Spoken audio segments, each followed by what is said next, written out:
नमस्कार. मी doctor Rupal Shah, scientific गर्भसंस्कार कोच. भरपूर वेळा अशी इच्छा असते की माझं बाळ जर मोठं झालं ना तर मी हे संस्कार देईन, त्याने असं असायला पाहिजे. पण मला एक सांगा की एखाद्या झाडाचं फळ तुम्हाला चांगलं हवं आहे तर तुम्ही त्या फ्रूटला औषध पाणी करणार की त्या मुळांवरती करणार? मुळांवरती, राईट? सो सिमिलरली आपल्याला सुद्धा गर्भात जे बाळ वाढत आहे ना, जे गर्भ वाढत आहे ना, त्याच्यावरती काम करणं गरजेचं आहे.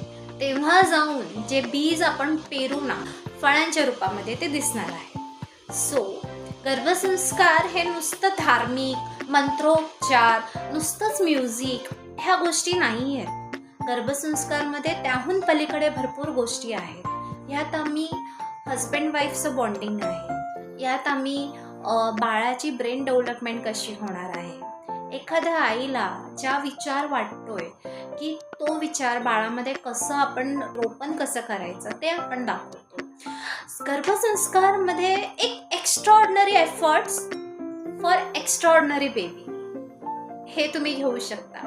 बेसिकली भरपूर वेळा सगळ्यांना वाटतं की काय फरक पडणार आहे गर्भसंस्कारने, जीन्स तर सेम राहणार आहे, जे माझ्या किंवा माझ्या पार्टनरकडून जे जीन्स येणार आहे तेच तर जीन्स बाळामध्ये राहणार आहे. पण माय डिअर, आय ॲग्री, ते हार्डवेअर आहे, बरोबर.